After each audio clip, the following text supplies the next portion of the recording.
Alô a todos, muito boa noite. Quem será o novo Papa? Será um Papa que ajudará e será decisivo para salvar a Igreja Católica, e, através disso, ajudar a salvar o mundo? Ou será um Papa que ajudará a acelerar o caminho do mundo para um abismo de totalitarismo, de desumanização da própria humanidade? Isso é que nós vamos saber em breve. Hoje é 6 de maio, amanhã, dia 7 de maio, começa o conclave que escolherá o novo Papa. E aqui no Código-Fonte nós estamos aqui hoje para resumir como está o quadro, as tendências na escolha do novo Papa. Vou resumir isso aqui para você nesse Código-Fonte especial de hoje, e estaremos aqui no meu canal YouTube, nas minhas redes, X e Instagram, o tempo todo acompanhando aí o andamento do conclave, que começa amanhã de manhã, e analisando aí, na medida do possível, as tendências, uma vez que o conclave é fechado com chave, né, como o próprio nome está dizendo, mas sempre transparece alguma coisa. E cristãos, católicos, não cristãos do mundo todo estão prestando uma atenção extra, atenção, acho que com poucos antecedentes, para este conclave, né?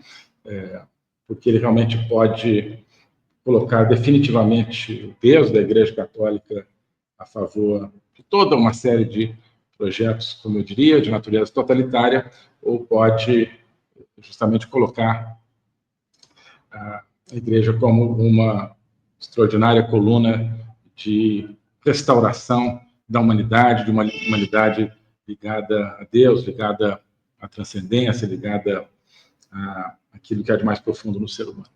Bem, é isso que nós vamos discutir aqui hoje. Esse é o pano de fundo daquilo que nós vamos discutir aqui hoje, daquilo que nós vamos tentar, como eu disse, resumidamente, mostrar a respeito da tendência da escolha do substituto de Francisco no papado, né? Bem, essa importância, ela tem, obviamente, um lado geopolítico, né? Mas eu prefiro falar da importância teopolítica deste conclave, né? Esse é um termo que eu não criei, eu criei o termo logopolítica, eu acho que ninguém usou antes de mim, que é o termo que eu uso no título do meu curso dentro da Academia Folha Política, que é o curso de logopolítica. Mas eu também gosto de usar o termo teopolítica, que é um termo raramente usado, pelo que eu vejo, né? E é usado muitas vezes no sentido do papel da igreja ou da religião na política, né? Eu prefiro esse termo em uma outra dimensão, né? Que é a dimensão da ação de Deus na política, na história, né? Para quem é cristão, geralmente a gente acredita que Deus age na história. Como eu sempre digo, tem muita gente que acredita em Deus, ótimo, mas acha que Deus não faz nada, né? Acha que Deus está lá e ok, né? Ou que no máximo, digamos, né, dá uma orientação assim na vida individual. Está bem, é verdade, eu acho. Mas realmente na coluna básica da fé cristã está a ideia de, sim, uma participação de Deus na história, de uma condução, né, da história humana por uma história da salvação, por uma história sagrada, né? Então, a teopolítica é o que a gente está vendo no conclave, quer dizer, como é que a gente pode ver a vontade divina se manifestando no mundo através da igreja, através do papado, através da escolha de um novo papa, né? E da teopolítica, ou seja, a teopolítica seria, portanto, a ação divina na história, né? Diferentemente de uma visão de, olha, a ação da igreja ou das religiões na política, né? Como a gente pode conceber, né, uma história que está sujeita a uma influência mais alto. Eu acho que é nesses momentos, e nesse momento especialmente do conclave, a gente está, digamos, permeável a essa noção de que existe alguma coisa acontecendo, alguma vontade superior à vontade humana que está, talvez, puxando os fios aí dessa eleição no papado, para o papado. E antes de entrar na questão do perfil de alguns dos principais candidatos, digamos assim, ao papado, só para resumir essa questão da teopolítica, queria rapidamente colocar para vocês aqui só um segundinho, uma representação gráfica que quem é do meu curso, quem é da Academia Folha Política já conhece, inclusive a última aula foi sobre isso, né? Então aqui vou resumir, resumidamente, dentro de um resumo, para vocês, essa ideia. Só um segundinho, já vou transmitir aqui, compartilhar a tela com vocês, compartilhando a tela, que é o seguinte, uma tentativa da gente representar o que está acontecendo, né? Não na história, digamos, justamente geopolítica, mas na história teopolítica, nesses últimos 250, talvez 300 anos, né? Na relação, digamos, do homem com Deus e como ela se manifesta nas coisas humanas. Deixa eu ver se já tenho aqui. Tenho aqui. Está aqui. Então, é só entrar e compartilhar a tela. Um segundo. A gente faz um desenho aqui. Então, basicamente é o seguinte, né? Você tem um estágio, digamos assim, original da história, da visão do ser humano, sobretudo dentro da cristandade, onde você tem Deus e o homem, tá? Numa relação complexa, numa relação de vai e vem, onde Deus não é indiferente ao homem, não é que está lá distante, não, está junto o tempo todo, né, tanto do indivíduo quanto da nação, quanto da humanidade como um todo. A gente pode chamar isso de concepção conservadora, né?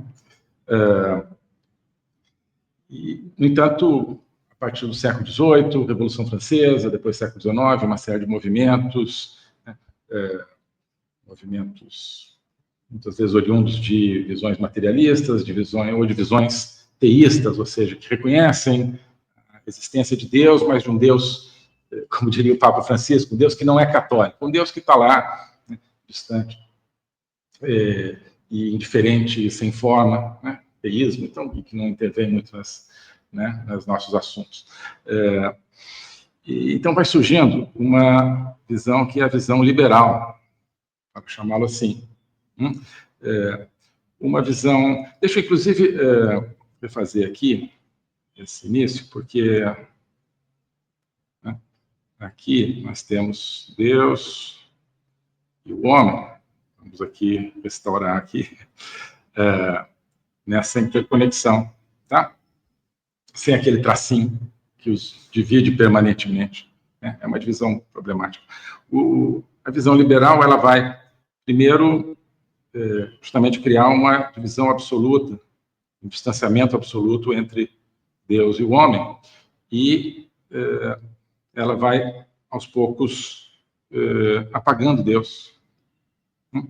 E você tem, então, uma, digamos, confirmação, uma consolidação do liberalismo nessa figura aqui, né? Nada, né? Um X, se bem que o X pode ser uma cruz, mas aqui não, né?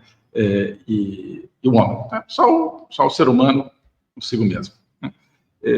E já ao longo do século XIX, XVIII já, mas XIX, sobretudo século XX, se configura a visão totalitária, né?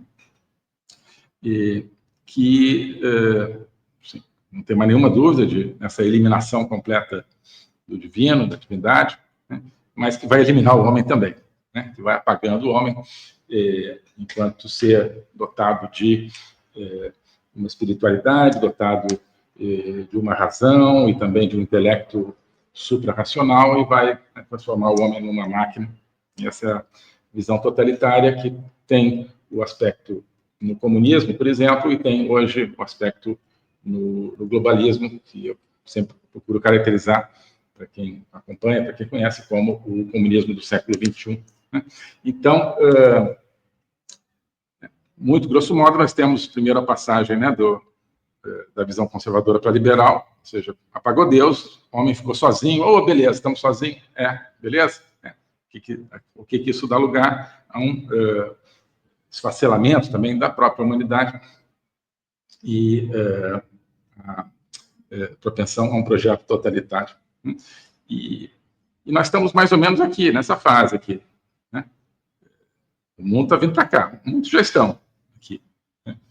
Muitas pessoas, muitos países, muitas correntes de pensamento já estão aqui na totalitária, mas o mundo está aqui na transição, digamos, né? De uma predominância, vamos dizer assim, da visão liberal para uma predominância da visão totalitária. Então, como eu dizia, o que nós vamos ver agora? A Igreja Católica vai acelerar esse caminho aqui e consolidar essa situação. Olha, não tem nem homem nem Deus. Ou vai travar esse processo e, quem sabe, né, nos ajudar a voltar aonde deveríamos estar pela própria natureza do ser humano, que é aqui. Esse homem que se relaciona diretamente com Deus. É isso que está em jogo. Tá? Isso aqui está em jogo. Aqui é um sumário. Então, quem se interessar, quem quiser se aprofundar nisso e ainda não é membro da Academia Folha Política, eu sugiro que se inscreva na Academia Folha Política. Já tivemos aí 3 ou 4 aulas sobre esse tema do papado, algumas sobre a questão da profecia dos papas, que é interessante em si mesma, independentemente de você acreditar ou não na profecia, porque ela nos joga para justamente a história da Igreja, a história do papado, a história de como a Igreja vem contribuindo para um mundo de tribulações, como diz a própria profecia de São Malaquias, enfim. Então, ao estudar esses temas, estudar a história do papado, nós estamos, claro, vendo a história da Igreja, mas vendo também esse momento chave aqui da história da humanidade, nesses últimos 250 anos, que talvez esteja chegando aí num desenlace. Né? Bem,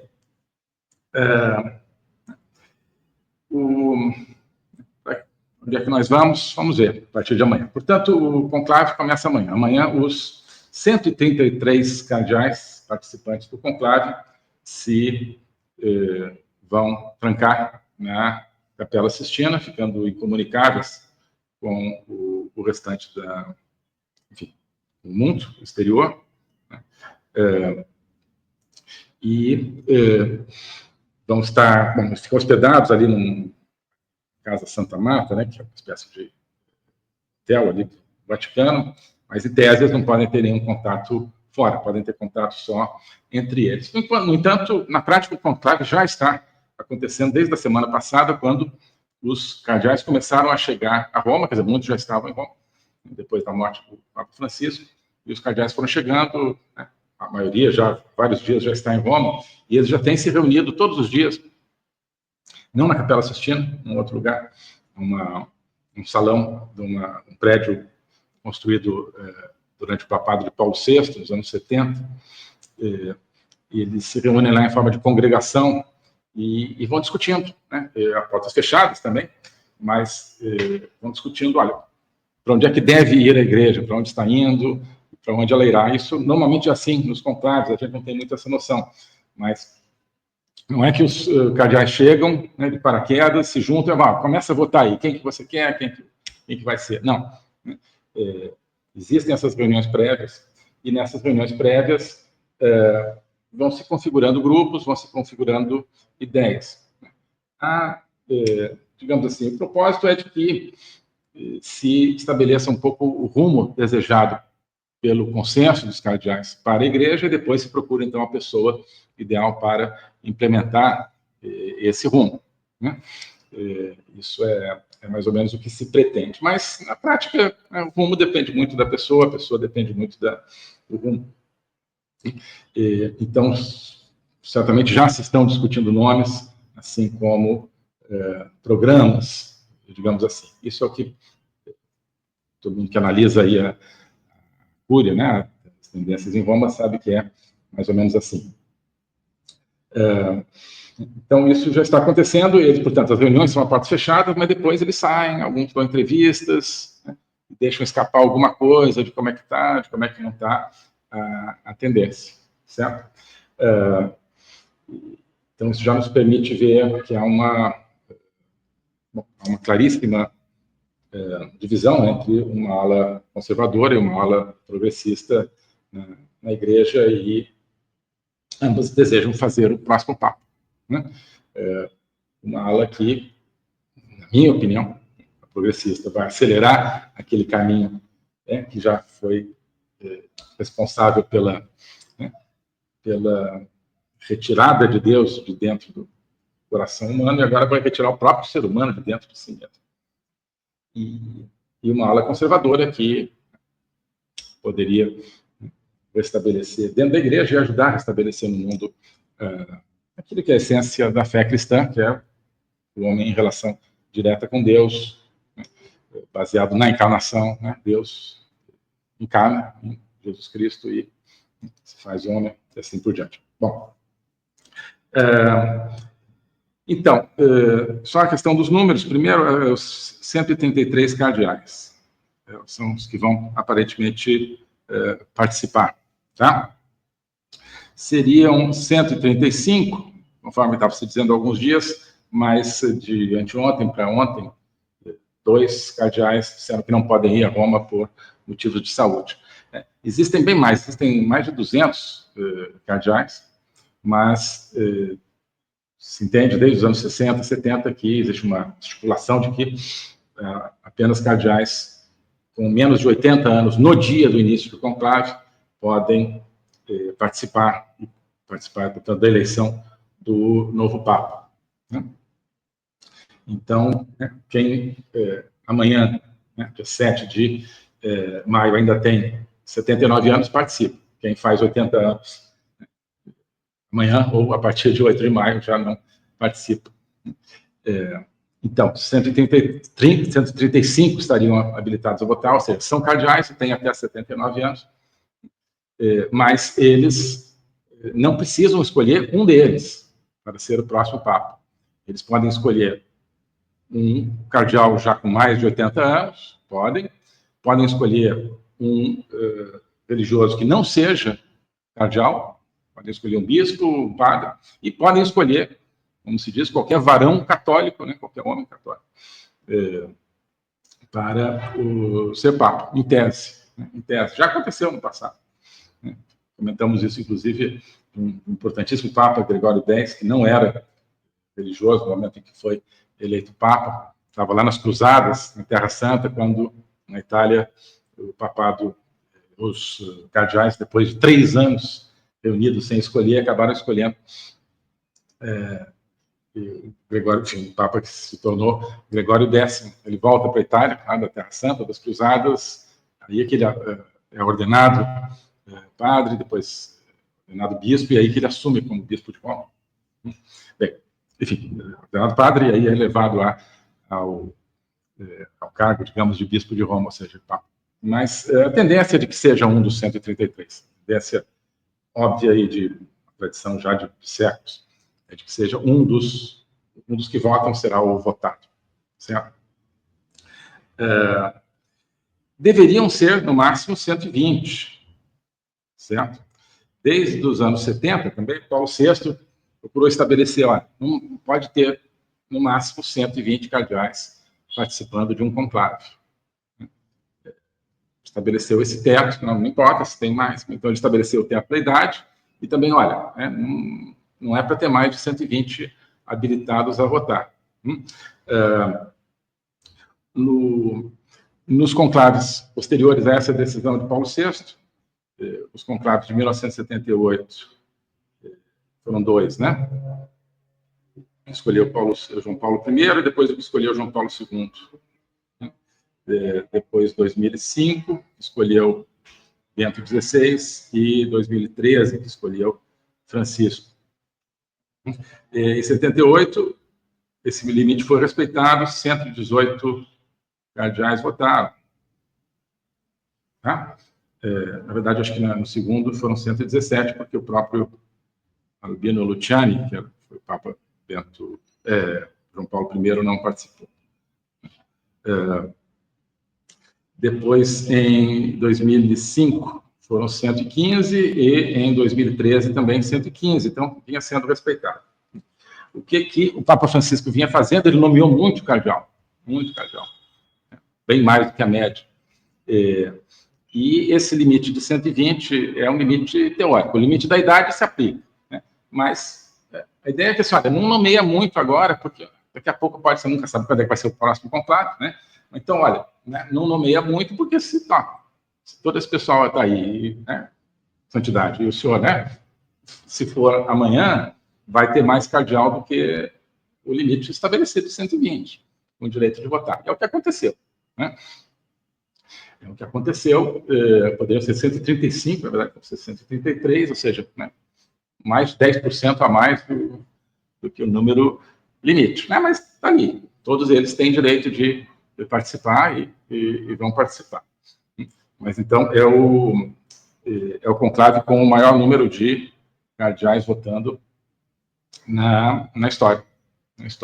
Né? Essa eleição que eu comentei, que durou 3 anos, é daí que surgiu a ideia do conclave, de fechar os cardeais até que eles... Antes estavam abertos, vivendo a sua vida normal, então, né, acabou que nessa ocasião, que foi entre 1268 e 1271, e eles, né, extrapolaram um pouco, ficaram 3 anos. Aí, não, agora vai trancar, e assim, não tem um prazo para eles decidirem, mas existe todo o desconforto de ficar em conclave, né, debaixo de chave. Então, a tendência é que seja bem mais curto. Mas, nesse momento, chegaram a ser 20, no final foram 16 cardeais que escolheram o Papa. E no final do século XIII, hoje, são 133, portanto. Como é que esse número se desglosa entre as regiões? Isso, enfim, é interessante a gente ver,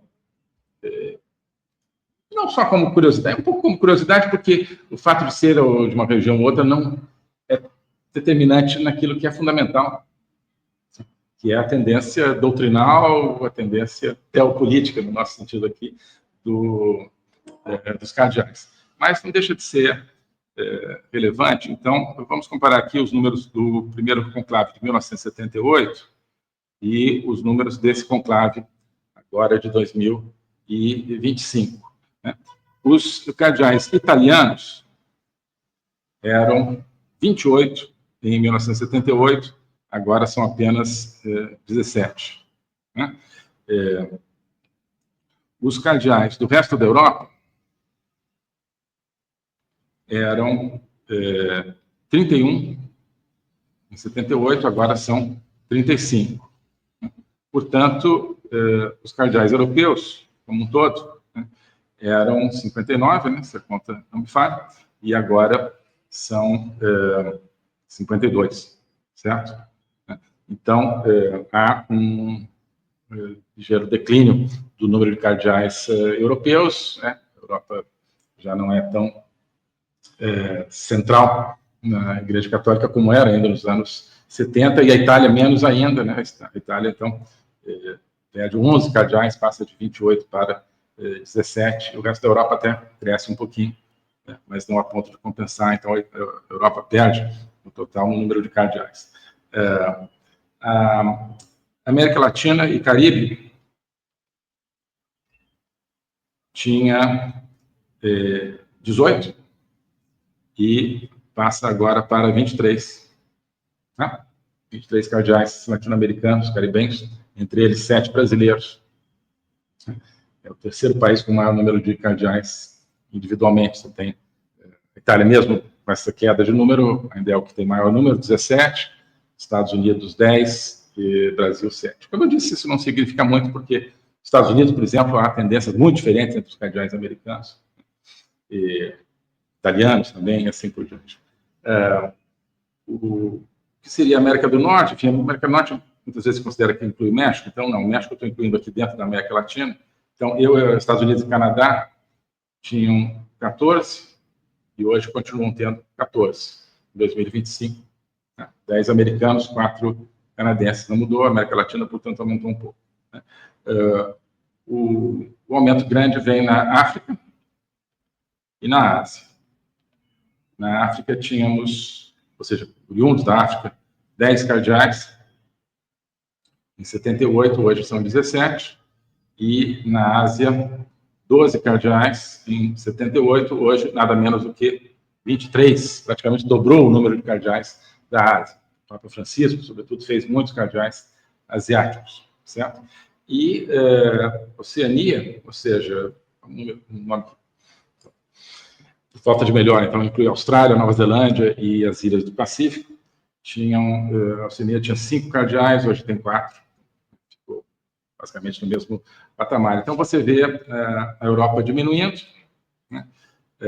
A América do Norte, ou seja, excluindo o México, né? Estados Unidos e Canadá no mesmo patamar, Oceania também praticamente no mesmo patamar, e um crescimento muito grande do número de cardeais latino-americanos, africanos e asiáticos, né?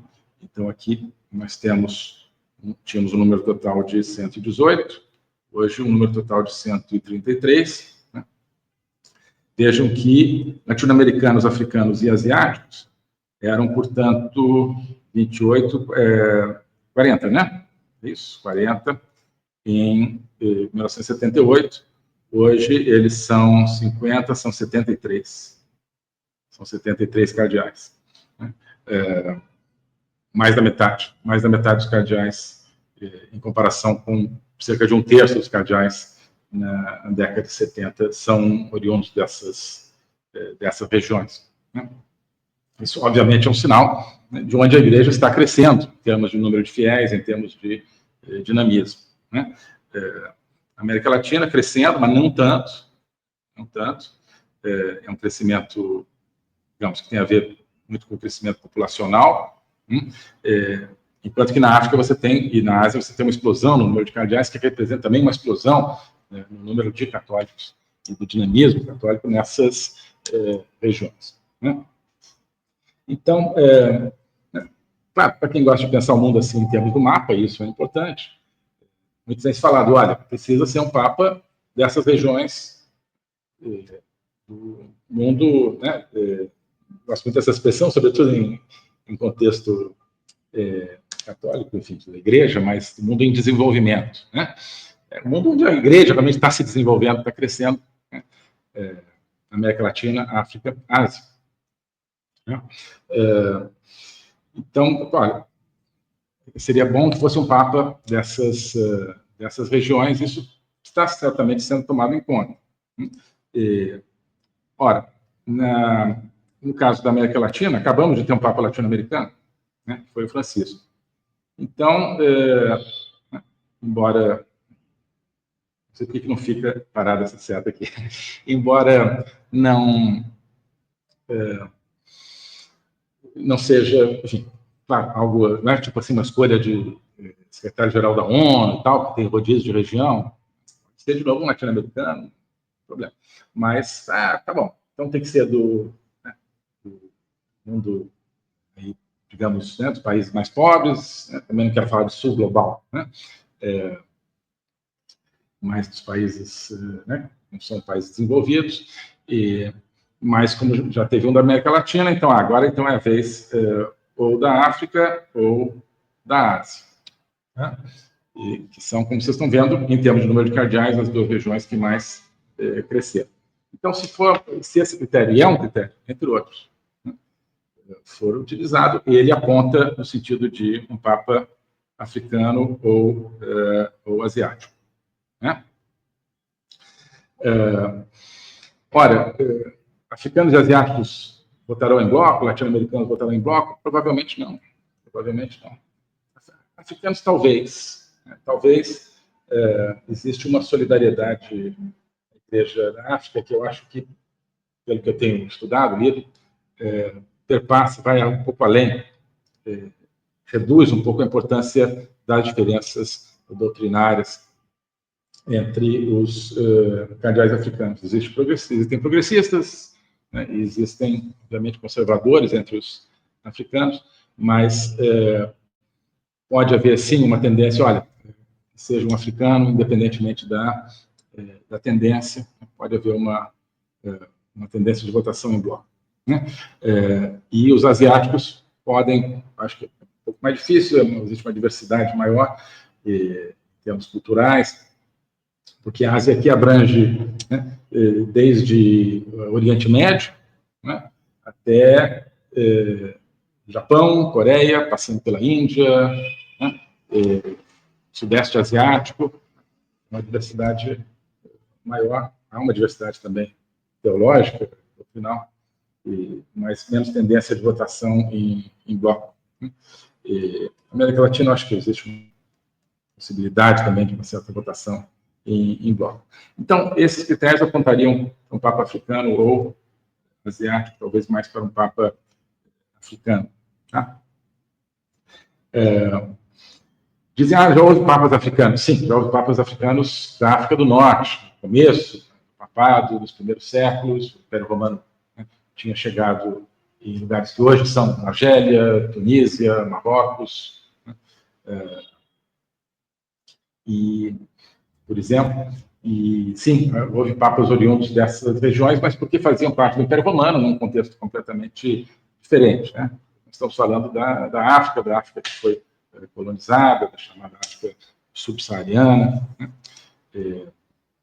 Nunca houve um papa negro, nunca houve um papa da África subsaariana. Né? Bem, tampouco jamais houve um papa asiático, etnia asiática. Então, claro, isso aqui não está contando tanto também a nacionalidade nessa conta dos cardeais, né? Conta onde eles estão baseados. Por exemplo, um cardeal que é de origem italiana, enfim, etnicamente, mas é o cardeal que representa a Mongólia, né? É o mais jovem dos cardeais. Então, aqui ele entra na conta dos cardeais asiáticos, certo? Mas, então, temos esse quadro que nos dá um pouquinho do retrato das tendências. Né? Vamos só ver, então, mais uma questão numérica aqui. É preciso ter 2/3, tá, do número de cardeais votantes para eleger um papa. 2/3 de 183 são 89. Então, 89 vai ser o número definidor. Aquele que, nas sucessivas votações, atinja 89 votos, será o novo Papa. Se tende a ser o novo Papa. Né? Na cerimônia, o que acontece lá dentro? Sim, uma vez que um cardeal atinge, uma pessoa atinge a quantidade de 2/3 de votos, chegam para ele e falam, você aceita ser Papa? Aí ele tem que aceitar, pode ser que não aceite. Geralmente aceita. Então, 89, número alto, dentro de 133. Né? E diante desse requisito, existe, então, uma minoria de bloqueio. Tá? Ou seja, se um determinado grupo reunir 45 cardeais, eles, obviamente, não têm um número suficiente para fazer o Papa, mas eles têm um número suficiente para evitar que um determinado nome seja escolhido Papa. Né? Porque 45, você tirar de 133, vai dar 88. Né? E, com isso, não chega lá. Então, a possibilidade existe. Vai ser esse aqui. Não, esse aí de jeito nenhum. Né? Se tiver 45 de jeito nenhum, esses 45 pode até não ter condições de escolher. Esse aí não vai ser. Aí começa tudo de novo. Né? Bom, analista católico, mais famoso aí, o Taylor Marshall, eu sigo, entre outros, ele avalia que só existem 18 cardeais conservadores. Né? e o restante, ou seja, os outros 115, né, se distribuem entre, né, os progressistas e os, digamos, moderados e tal. Mas conservador mesmo seriam 18, né, que é pouco para quem está, né, desejando, rezando por um Papa que traga a Igreja, nessa conceptualização que a gente fez aqui, traga a Igreja de volta à aquela situação de ser uma ponte entre Deus e o homem, né? De ser uma ponte para essa visão de mundo que inclui Deus e o homem. 18 conservadores. Então, eles não formam nem sequer uma minoria de bloqueio. Mas, pelo que tem se falado, né, tem vazado um pouco dessas reuniões prévias, que são diárias entre os cardeais, né, a coisa não está assim definida de forma nenhuma, né, a favor de progressistas ou de moderados e em exclusão de conservadores, né? E essa própria caracterização, ela é fluida, e conforme a gente vai ver aqui. Então, como tem acontecido no mundo, você tem, eu acho que uma maioria de católicos que gostariam de ver, eu acho, a igreja, de volta à igreja que a gente conhece, Deus e o homem juntos. E, no entanto, isso não é representado, né, no número de cardeais. Acho que em todo mundo existe uma tendência hoje de uma subrepresentação de tudo aquilo que é conservador, na política, na igreja, na cultura, etc., né, e de uma hiperrepresentação de tudo aquilo que é chamado progressista. Bem, como é que a gente pode, então, ver isso rapidamente? Porque essa questão do conservadorismo e progressismo. Acho que a gente pode ver aqui com a ideia de dois eixos, onde você tem, vamos chamar assim, o eixo da doutrina, tá? E o eixo, por que não dizer, da política. Tá? Então, nós podemos fazer esse gráfico da seguinte maneira. Aqui na doutrina, você vai aqui subindo com o caráter mais tradicionalista ou mais modernista, digamos, dos cardeais. Ou seja, mais embaixo aqui são os modernistas, mais em cima os tradicionalistas. Tá?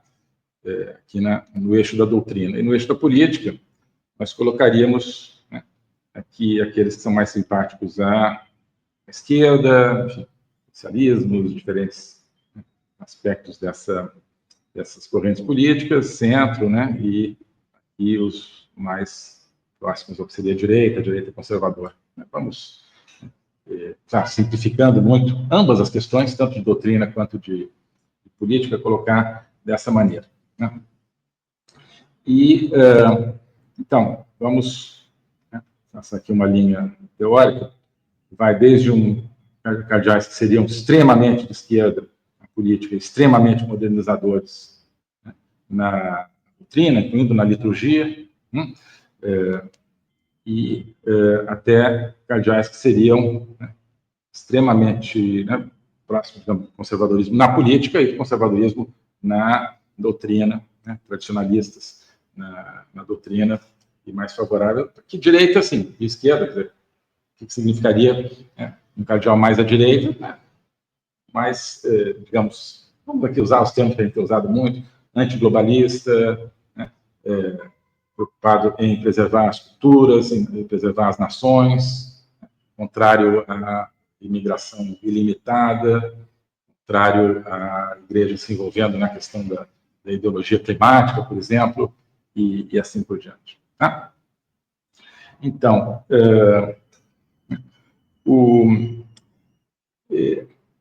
claro, você vai imaginar, bom, aqueles que são conservadores na política serão também na teologia. Não necessariamente. Não necessariamente. Né?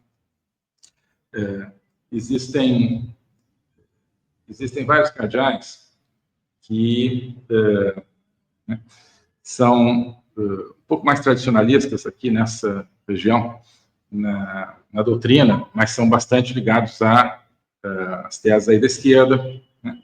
Seriam aqueles que acham Cuba o máximo, Fidel Castro, e acham, né, os regimes aí conservadores, os governos conservadores latino-americanos neoliberais, um horror e tal, né?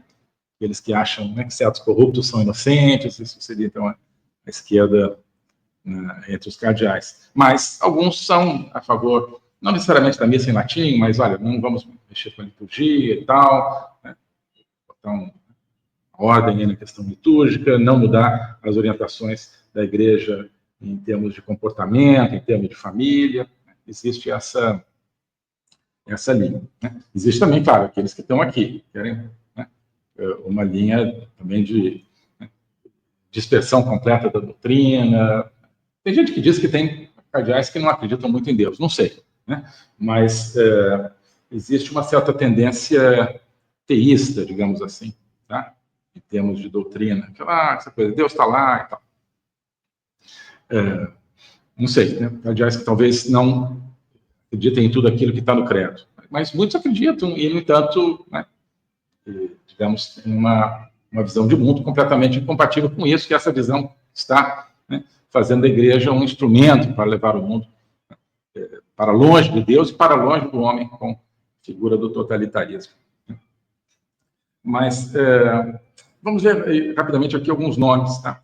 Então, eu acho que aqui nessa região aqui, né, bastante conservador, tanto em política quanto em doutrina, nós temos o cardeal Roberto Sarrat, né? Cardeal da Guiné, africano, que acho que seria uma bênção para a igreja, se ele for escolhido. Muito sólido em doutrina e muito ligado, claro, aos temas de a igreja diante de países pobres, diante de populações pobres, carentes, vulneráveis. Ele tem esse lado que ele vem de um país paupérrimo, dessa experiência direta com comunidades muito pobres, mas ele não faz disso uma bandeira política de socialismo, nem muito menos de climatismo, né? Ele é contra a imigração ilimitada, ele diz, olha, um mundo sem nações é um mundo do demônio, fala coisas desse tipo. O Roberto Sarrat seria, digamos, um João Paulo II do século XXI. Né? João Paulo II procurou restaurar a coesão tradicional doutrinária da igreja e, ao mesmo tempo, lutar contra o monstro político daquele momento, que era o comunismo soviético, e conseguiu, e ajudou decisivamente a derrubar esse inimigo da igreja e do ser humano. Roberto Sarrat pode ser alguém que também ajude olha, existe aí uma confusão doutrinária, um derretimento doutrinário da igreja, vamos reconsolidar isso e, ao mesmo tempo, vamos lutar contra o inimigo político do século XXI, que é o globalismo, destruição de nações, subordinação das pessoas a ideologias climáticas, a ideologias de gênero, censura, sociedade de controle, modelo chinês de sociedade. Tudo isso acho que estaria na alçada do cardeal Roberto Sarrat, né? Nós temos aqui, eu acho que mais próximos aqui desse polo, digamos, oposto, cardeais como o cardeal Zuppi, Matteo Zuppi, italiano, e o cardeal Tagle, das Filipinas, né? Que ambos têm uma tendência aí mais nessa linha de uma igreja feita às causas que hoje são as causas da esquerda e também bastante modernizadores em termos da liturgia, em termos da doutrina. Bem, e aqui no centro, mais ou menos, né, embora tendendo aqui para a esquerda, tendendo bastante para a esquerda, talvez, o cardeal Parolin, atual secretário de Estado do Vaticano, que vinha sendo responsável pela administração da igreja durante o papado Francisco, que é a figura mais alta na cúpula depois do Papa, mas especificamente pelas negociações com a China, que muitos críticos dizem que estão levando a igreja a ceder a todos as demandas e imposições do Partido Comunista Chinês para funcionar na China. Então, olha, no fundo, a igreja estaria renunciando a qualquer autonomia das suas paróquias na China comunista para atender aquilo que o Partido Comunista quer. Né? Então, quase assim, olha, não pode falar de Deus aí dentro da igreja, não, porque o Partido Comunista não quer, então tá bom. Quer dizer, até que ponto vale a pena para você manter a igreja aberta, as pessoas indo, né, você deixar que o Partido Comunista passe a dizer como é que você vai falar, como é que você vai celebrar os sacramentos, coisas assim. Não chegou tanto nesse ponto, mas a tendência é essa, né? O vetor é digamos, uma pasteurização da igreja na China, e tem muito católico chinês, mas uma pasteurização em função das demandas e objetivos do Partido Comunista. Então, esse é um dos aspectos aí do cardeal Parolin. Tá? E aí você vai ter cardeais aqui nas várias regiões desse espectro aqui. Embora, como a gente viu, se você for usar esse espectro, eles vão se concentrar mais aqui perto da origem aqui do gráfico, onde está a esquerda e a modernidade doutrinária. Quem está aqui nessa região mais próxima do cardeal Sarrat seriam aqueles 18 conservadores, mas, como eu disse, a coisa não é bem assim. Bom, o que vinha acontecendo desde o falecimento do Papa Francisco e, sobretudo, quando os cardeais começaram a se reunir? Uma tentativa de, olha, vamos fazer logo o cardeal Parolin. Né? Ele é de centro, né? Mas olha só, ele vai contentar todo mundo, ele já conhece todo mundo, ele aqui já está sentado aqui junto do Papa, então é só mudar de escritório, ele está logo ali, né? E vai ser ele. Essa era a tentativa, né, do grupo dominante, que é o grupo que está ali em Roma, que estava ali no papado de Francisco. É alguém que certamente daria continuidade a todos os impulsos dados pelo Papa Francisco. O Papa Francisco, onde é que ele estava?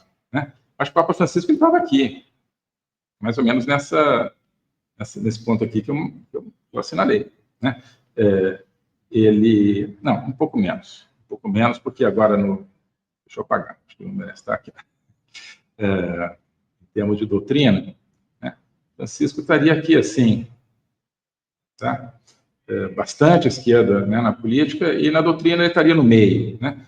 Porque ele nunca avançou, digamos, ou retroagiu, o que quer que seja, nunca mudou de orientação no sentido de permitir mulheres no sacerdócio, por exemplo, que é uma discussão que às vezes existe, né? Mas ele, no último ano, se não me engano, ele tentou proibir a missa em latim. Essa missa em latim hoje está proibida, que é onde está o dinamismo dos católicos em muitos lugares, no Brasil, em muitos países da Europa, no tradicionalismo, incluindo a missa em latim. Então, Francisco estaria mais ou menos aqui. Então, as pessoas não, Parolin está um pouco à direita do Francisco aqui em termos de política, né? Ele esse problema da China e tal, mas é para negociar, né? Aí vem aquele negócio, é pragmático. Né? Quando eu vejo alguém sendo propelido, assim, em qualquer contexto como pragmático, eu começo a desconfiar, uma coisa que eu sempre digo, né? Eu nunca vi ninguém invocar o pragmatismo para fazer o bem. Invoca o pragmatismo sempre para fazer o mal, tem que fazer o mal aqui, porque não tem jeito. Então, você é pragmático, então pode fazer o mal. Geralmente é assim. Mas, no fundo, o Parolin não mexeria muito. Né? Não mexeria muito. Tentaria, possivelmente, agradar assim, aos mais conservadores. Não, eu não vou lá. Também não dá mais para beijar a mão do Fidel Castro, né? Já morreu, mas não, eu vou tentar, não vou, digamos, legitimar aí os governos de esquerda da América Latina, como o Francisco fez, mas estaria bastante próximo. E o que aconteceu? Parece estar acontecendo, olha, o pessoal não gostou muito, não. Não tem esse negócio de assim, já pronto, né? Tipo assim, já pronto do forno, né? Prato feito. Aqui é o Parolin e tal. Não, a gente quer discutir, né? Não foi nomeado cardeal? Não vai ser assim, né, no primeiro dia. Provavelmente não vai ser no primeiro dia, não. Vamos discutir isso. E também tem o seguinte, a maioria desses cardeais são recentes, né? 60% são dos últimos 12 anos, feitos pelo Papa Francisco, muitos deles, claro, muito menos do que 12 anos de experiência, muitos deles não se conhecem uns aos outros, né? Então, lá, um cardeal da Austrália chega e, pô, não conhecia esse cardeal de Burkina Faso, olha só. Então, também não conhecia esse cardeal do Chile, olha só, o cara tem umas ideias e tal. Bom dia, eminência e tal, como é que você vai? Então, e aquele negócio, é um número pequeno, em tese, né? Não é uma eleição de milhões. Então, cada um é uma personalidade, a gente usa assim esses blocos, mas cada ser humano é uma personalidade, é um universo, né? Os cardeais também. Então, essa agrupação corrente é um pouco artificial, né? E na medida que eles justamente não se conhecessem, esse processo de se conhecerem, muitas vezes vai dando uma certa as tendências, né? O cara pode vir de longe, já ouvi falar do cardeal fulano, que está todo mundo querendo que seja papa, e chegar lá e conhece o cara, fala, não foi muito com a cara, né? E embora possa ter uma visão teológica semelhante, fala, não fui com a cara desse cara, não vou votar. Pode ser assim, isso pode acontecer, né? Mas o que parece ter acontecido foi o seguinte, olha, não vão deixar o steamrolling, como se diz, né? O rolo compressor aí do Parolin entrar. Por essa questão, os cardeais querem ter uma voz, né? O Parolin é da Cúria Romana, então os cardeais que vêm aí do mundo todo não querem chegar e no dia seguinte já ter que fazer a mala de novo, sem ter tido a oportunidade realmente de participar de uma discussão, de participar de uma escolha, né? Já com esse prato feito imposto ali pela Cúria Romana. Além disso, Parolin visivelmente não tem um carisma muito esfuziante. É a impressão que eu tive a honra de conhecer pessoalmente o cardeal Parolin, quando eu era chanceler e visitei Roma. E conversamos bastante sobre o tema da Venezuela, né? A expectativa de que a Igreja Católica pudesse ajudar o povo venezuelano a se livrar da ditadura, Maduro, e, enfim, acho que a Igreja Católica na Venezuela ficou um pouco aquém do que poderia ter feito também. E agora com bravas pessoas lá na Venezuela, né? Não é que a Igreja Católica na Venezuela, acho que a Igreja Católica, justamente por causa de uma tendência, um posicionamento, assim, uma atmosfera em torno de Francisco, que queria muito lidar fazer nada contra regimes ditatoriais de esquerda, né? A Igreja não colocou seu peso a favor da liberdade dos venezuelanos. Mas, enfim, essa foi a impressão que eu tive, né? O Parolin, assim, não é uma pessoa que encanta, né? Como parece que era o Papa João Paulo II, como as pessoas dizem que era o Papa Francisco. Eu, pessoalmente, não conheci pessoalmente, mas pelo que eu via na televisão e tal, sou um pouco imune, assim, ao carisma do Papa Francisco. Mas tem gente que diz que ele tinha. O Darçará parece que tem muito. Mas Parolin, não. E ele teve, parece que um piripaque aí na semana passada, passou mal lá durante uma missa, teve que ser atendido, certamente está tenso com esse quadro. Então as pessoas, olha, Papa assim que pode ter algum problema de saúde em seguida, depois de uma escolha, então o nome dele caiu por algumas razões. E tem aí, também começa a ter alegações em termos de manejo aí de fundos da igreja, em bancos ingleses, parece, não sei, né? Mas certamente existem adversários do Parolin que estão trazendo essas coisas. Então, Parolin seria mais do mesmo, tá? E acho que as pessoas não estão querendo. Então, o quadro que parece estar, vou dizer que esteja se definindo, mas tudo que eu li, sobretudo de ontem para hoje, com muita especulação, é algo que parece que também é frequente na dinâmica dos conclaves, que é, digamos, a criação de blocos, né? Sendo cada bloco com tendo cada bloco um candidato principal e um plano B, digamos assim, né? Um candidato principal para chegar assim, para o primeiro embate, e aí, se não der, né, um segundo, fala, então não tem esse, então esse aqui. Então, na ala progressista, digamos assim, ou mais centro-progressista, ainda estão tentando o cardeal Parolin, apesar desses problemas, né? E a ala conservadora, né, aparentemente ainda não se uniu em torno totalmente do cardeal Roberto Sarra, né? Talvez até pela impressão de que não adianta se unirem em torno de um nome, porque eles são poucos, né? Então, talvez a estratégia dos conservadores, aqui estou especulando muito, né? Seja, olha, primeiro a gente precisa afastar essa tendência, essa tentativa aí do rolo compressor do Parolin, né? Que é um rolo compressor que já está meio que fazendo fumaça.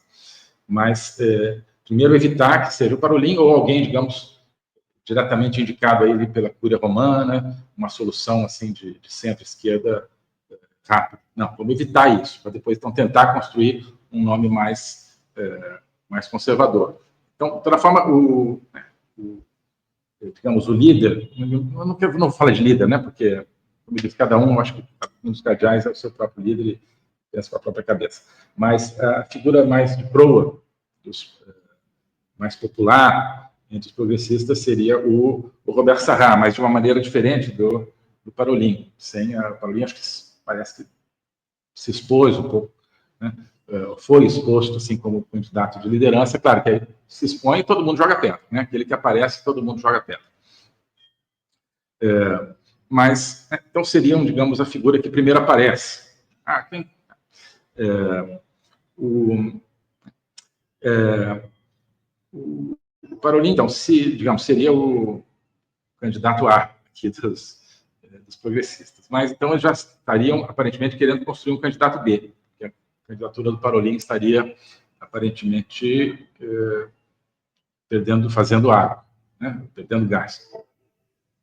Então, chegou-se a falar bastante nos primeiros dias do cardeal Tagle das Filipinas, e depois deixou-se de falar, mas está se voltando a falar como um possível candidato entre os progressistas, né? Com a vantagem de que ele é asiático, né? Ele é não europeu, não italiano. Parolin, obviamente, está ali, é italiano, né?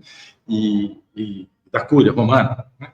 Então, olha, tem que ser agora da Ásia, da África, né? Não, mas tem o Parolin aqui. Peraí. Não, então nós temos aqui uma ação progressista, então temos aqui o TAG. Tá bem, então acho que o nome do TAG parece que voltou. Hoje, uns blogs que eu sigo falou que viu os cardeais ali na saída da reunião de hoje, a última antes do conclave, e viu o TAG muito sorridente. Mas também, às vezes o cara não quer ser papa, está sorridente, porque está vendo que ele não vai ser. Não estou atribuindo aqui aos cardeais a seu desejo, eu quero ser papa e tal. Não, pode ser que não. Eu acredito na sinceridade de muitos deles que falam, eu não quero ser e tal. É um peso que eu não quero, tudo isso.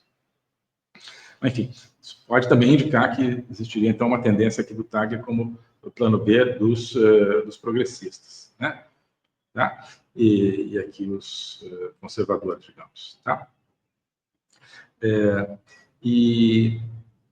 Se não, o cardeal Zuppi, que está mais próximo aqui digamos, do radicalismo, tanto doutrinário quanto político, do que o Parolin, mas parece que é um nome forte, um nome que pode unificar muito voto, mas também é um nome que vai desagradar muitos os conservadores.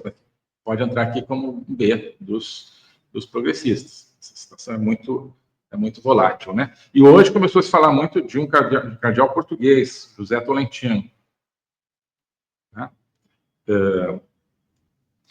Que também está aqui nessa região aqui do Zuppi, parece, né? Bastante progressista e nos dois sentidos, político e doutrinário, aparentemente, pelo que se avalia. Então, você vê, nessa faixa B aqui, né, os progressistas, no fundo, eles têm apenas um terceiro mundo, vamos falar assim, para usar esse termo antigo, né? Os outros são italianos ou europeus, no caso do Tolentino. Então, igreja e tal, dos pobres, tá, mas e os continentes onde tem mais pessoas pobres, né? Então, não, esses continentes estão não necessariamente nessa linha progressista, né?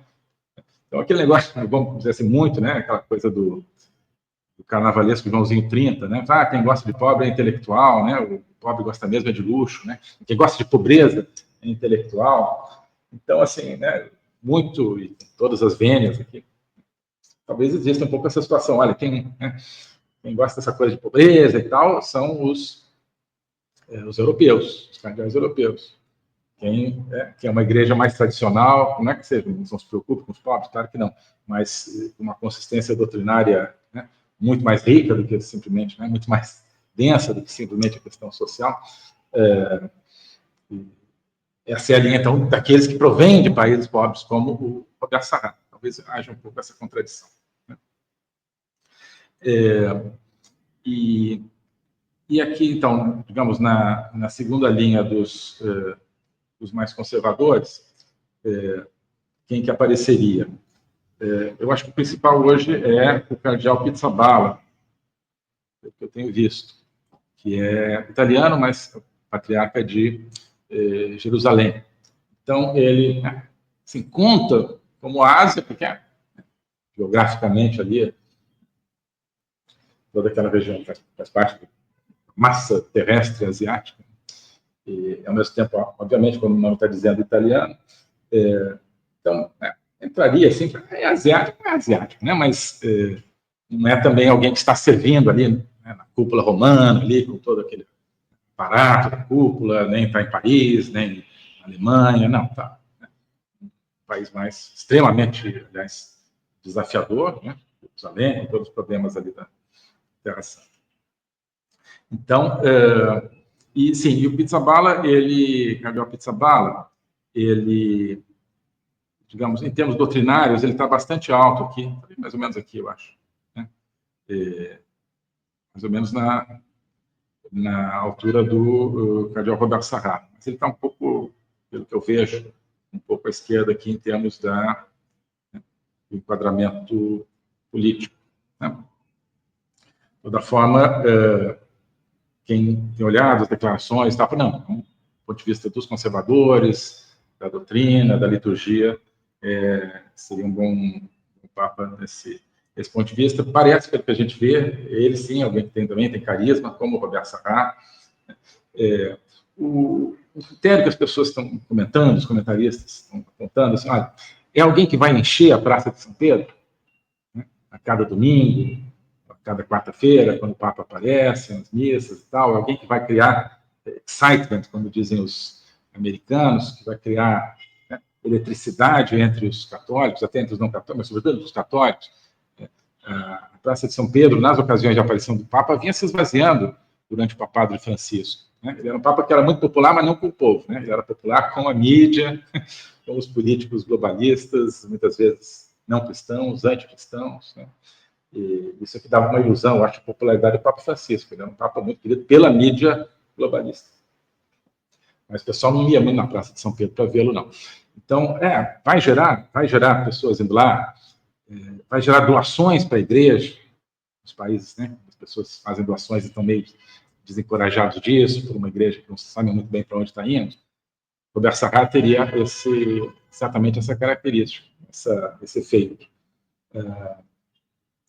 O Pizzaballa talvez também. Olha, italiano, é sempre italiano, não, mas é um cara diferente, um cara que vem de Jerusalém, ele se ofereceu para ficar em lugar que o pessoal do Hamas, né, os terroristas do Hamas, libertassem os reféns israelenses, então tomassem a ele como refém. Isso aqui chamou muita atenção recentemente no perfil dele. Então, e não sei se entre os progressistas algum outro, o Parolin certamente não teria esse feito. O Parolin ia ficar mais vazia ainda a Praça de São Pedro. Talvez o Tagle, por ser filipino, né, fosse criar um excitement, como a gente disse, razoável, mas estaria mais aqui esse fator, né, eletricidade, estaria mais no Sarra, talvez no Pizzaballa. E aí vem os europeus, os americanos, o cardeal Burke, um cardeal conservador americano, né, muito popular entre os católicos conservadores americanos, mas tudo assim, não conta tanto. Mas há uma antipatia hoje no mundo pelos Estados Unidos, por causa da figura do Trump, que eu acho antipatia imerecida, porque, né, mas que eu compreendo por causa da maneira como a figura do Trump é construída, né? E, então as pessoas identificam, não, esse aqui é o cardeal do Trump e tal. É meio complicado de ter uma projeção. Mas é alguém muito influente nos bastidores ali. Muito respeitado, muito influente nos bastidores. Parece que é alguém assim combativo em termos de, não, peraí, vamos formar uma maioria aqui, ali. Enfim, é um nome considerado papá. Tem diferentes contas, mas uma conta assim razoável que eu tenho visto é de que existe algo como 22 a 24 candidatos fortes, né, os papá. Então é muito, dentro de um colégio de 133. Tem gente que diz até 40 que são papás, todos são, né? Teoricamente. Mas, então, Pizzaballa, Burke, o cardeal Erdo, que é da Hungria, que tem aparecido muito também. Todos eles estão aqui, Burke e Erdo estão aqui nessa região aqui do cardeal Sarah, né? Mais ou menos.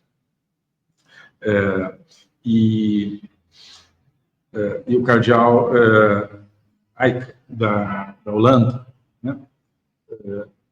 Mas, enfim, hoje também ouvi falar de um nome que parece que está crescendo, que é se não me engano, é Boreus, algo assim, só botar água aqui, que é um cardeal sueco, né? A Suécia tem um bispo, ele é bispo, não é nem arcebispo, mas é cardeal, não precisa ser arcebispo para ser cardeal. Ele foi o primeiro bispo católico na Suécia desde a Reforma Protestante e está sendo cotado, né? Parece que ele é bastante tradicionalista aqui em termos, não aqui, mas aqui assim, em termos de doutrina, mais para baixo aqui, né? Numa linha semelhante aqui dos conservadores, mas é alguém que, olha, não, temos que, né, gerir toda a sociedade, a economia pela questão do clima, que vai destruir o planeta, quer dizer, né, isso é uma pegada bastante diferente dos outros conservadores, é uma pegada que não adianta você querer mexer em latim se você está entregando o poder efetivo do mundo na mão dos projetos totalitários que utilizam o climatismo, utilizam todo esse multilateralismo para transformar o mundo num grande estacionamento totalitário. Então, bem, então nesse pessoal que estou, né, sendo aqui informal e tal, com todo respeito para os cardeais.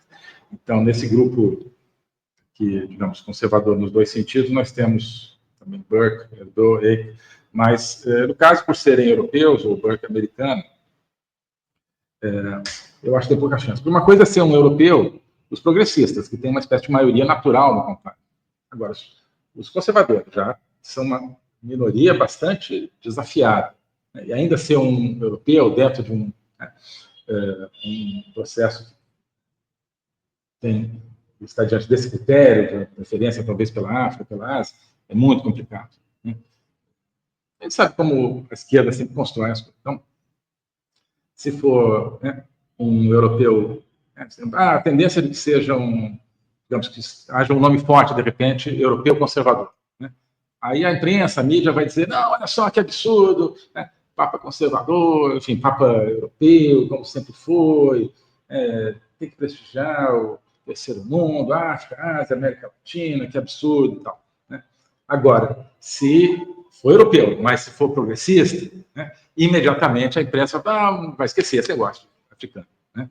Então, se falar assim, imprensa, o que você acha? Né? Imprensa no sentido assim, do establishment cultural mundial. Africano ou europeu? Não, africano, claro, tem que ser africano, porque olha só, a África e tal, subrepresentada, toda a história colonial e tal. Sabe, mas tem esse africano aqui conservador, e tem esse europeu aqui branquinho, progressista. Não, europeu.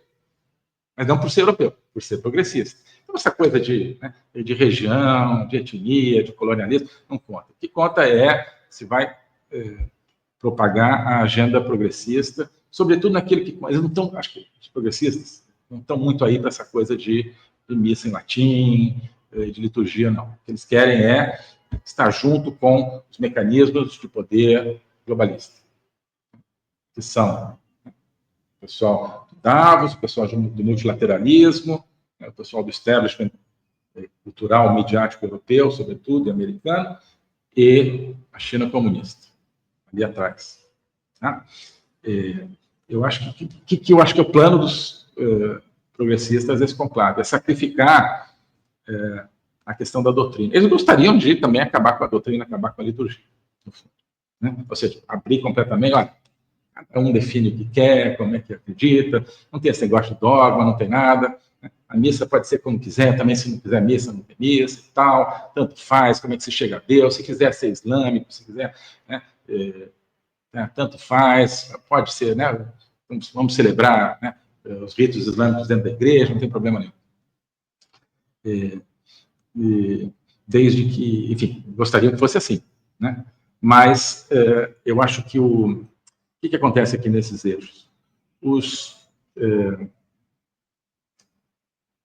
progressistas, eles se orientam por esse eixo aqui, tá? Primordialmente, pelo eixo político, né? Aqui, o eixo da doutrina é secundário, tá? O eixo da doutrina fala, idealmente aqui, né? Na mudança doutrinária completa. Mas, assim, latim, padre de costas para o público, mas, né, a igreja cuidando de clima, a igreja cuidando, né, de invadir a Europa com imigração islâmica, assim por diante. Né? Os conservadores, eu acho que eles estão mais equilibrados, tá? Eles se preocupam com os dois eixos, né? Eu diria que até eles se concentram mais nesse eixo da doutrina, né? Embora eles vejam muito, também os perigos dessa igreja que se torna um instrumento dos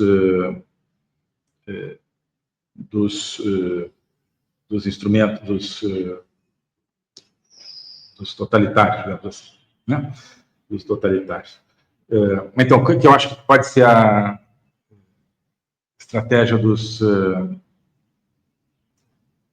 progressistas, né? Sacrificar, então, a questão doutrinal para atrair os conservadores, né? E se concentrar no eixo que, para os progressistas, é aquele que importa, no eixo político. Né? Assim, não, nós vamos ter um Papa que prometa, como esse sueco, né? Que prometa restaurar a missa em latim, né? Que não mexa na questão do sacerdócio, né? Que não abra para as mulheres, que não mexa na doutrina a respeito de, né, conduta sexual, casamento, nada disso, né? Mas que seja assim a Greta Thunberg da igreja, tá? Em termos de clima e tudo mais. Pode ser essa estratégia. Os conservadores, acho que não vão cair nisso, né? Mas vai ser uma discussão interessante, já deve estar sendo, né? Mas conservadores, vocês não querem a missa em latim e tal? Sim, né? Mas também não queríamos Greta Thunberg de papo, né? Então, né? Mas é claro, esse duplo eixo tende, então, a tendência, digamos, seria trazer um pouco para cá o Papa, ou seja, né, para essa região aqui, mais tradicional na doutrina e mais à esquerda no eixo da política. Tá? E os conservadores, o que eles podem estar tentando? Né? Então, pelo que eu falei, acho que primeiro tentar, digamos, não deixar que haja uma formação imediata de uma maioria assim óbvia, tipo o Parolin ou de algum cardeal ali da cúpula. Acho que se eles conseguirem realmente isolar essa candidatura do Pietro Parolin, estou falando de candidatura assim, né, como se fosse realmente um processo político, claro que é bem diferente de um processo político, mas, né, mutatis mutandis é uma candidatura. Então, se eles conseguirem, né, enfraquecer a candidatura do Parolin, digamos aqui, os planos B dos progressistas não tem assim muita projeção, não tem muita pegada, né? Não tem o fator carisma, não tem o fator quem vai encher a praça de São Pedro, né? Então, e não tem o fator África, né? Não tem o fator África. Eu não estou vendo mais falar muito de um candidato que é mais para progressista africano, que é o Peter Turkson, que também pode estar aqui no B, okay? Então representaria esse fator África, mas de ontem para hoje não estão vendo mais as listas dos principais da PAB. né? Então, ninguém, em princípio, tirando o Turkson, aqui nessa faixa B dos progressistas, tem o fator África nem o fator carisma, né? Enquanto que os conservadores têm, né, o fator África com o Sarrá e o fator carisma com o Sarrá e com o Pizzabal. De modo que, se eles conseguirem tirar aqui, né, da faixa A, dos progressistas, né, os progressistas vão ficar meio perdidos, não vão conseguir, talvez, reunir uma maioria grande em torno de um desses nomes, Tagle, Zucca, etc., Tolentino, né, e aí pode ter aquele momento em que começam a crescer esses fatores, sobretudo o fator africano. Pô, não, está na hora do fator africano. Então, progressistas, olha só, Sarrá está aqui, um cara que tem um prestígio imenso, né, dezenas de livros, né, carismático, vem de um país paupérrimo, com uma experiência de pobreza, ao mesmo tempo uma experiência de devoção a Jesus Cristo extraordinária. Né? Vamos nessa linha? Ou então, não, então o Pizzaballa e tal, um cara que vem de Jerusalém, mas sobretudo o Sarrá. Então, eu acho que essa pode ser a tendência desses próximos dias do conclave. Ou seja, primeiro, um desgaste da candidatura Parolin, que já está acontecendo, mas que talvez precise se confirmar no começo do conclave, né? Os progressistas estão passando para uma faixa B que é fraca politicamente, relativamente, em termos de critérios, e então os conservadores conseguindo primeiro bloquear, né, Parolin, depois conseguindo manter uma certa fragmentação entre os progressistas, e aí tentando fazer valer o fator carisma e o fator África especificamente. Tá? Uma previsão aqui, claro que altamente especulativa, mas para nos ajudar a acompanhar, digamos, um pouco mais na filigrana aí, que pode estar acontecendo, né, nessas horas antes do conclave, e o conclave que começa amanhã de manhã em Roma. Estou aqui com essa imagem virtual, obviamente ali está a Basílica de São Pedro, em Roma, a maior igreja do mundo. Sem esquecer que essa igreja está construída aí, com toda a sua glória, em cima do quê? Em cima do lugar onde teria sido crucificado São Pedro, né? Ali, no momento em que Nero estava mandando queimar, crucificar todos os cristãos de Roma, mandou também crucificar São Pedro. Ele não aceitou ser crucificado na posição normal, porque é a posição do Cristo, não sou digno, foi crucificado de cabeça para baixo, né? E um momento assim que parecia que o cristianismo estava sendo completamente destruído, né? Então, ali vendo os outros cristãos sendo acesos como tochas humanas pelo Nero, nesse lugar aqui, na colina do Vaticano. E então está aí, né? Onde é que nós estamos hoje, quer dizer, o que a igreja é capaz, o que a fé é capaz, o que Jesus Cristo, através da sua igreja, é capaz. Nós não podemos nos esquecer disso em todas essas especulações. Tá bom, pessoal? Então é isso, super obrigado, e vamos acompanhar aí, fiquem de olho no meu canal, nas minhas redes, para novidades, comentários aí sobre o conclave, tá bom? E quem se interessar, sempre deixando esse chamado aqui, essa sugestão de que vocês conheçam a Academia Folha Política, onde nós estamos aprofundando todo esse estudo sobre o papado, sobre o tema da igreja diante desses conflitos pelo futuro da humanidade. Bom, super obrigado, fiquem com Deus, tudo de bom.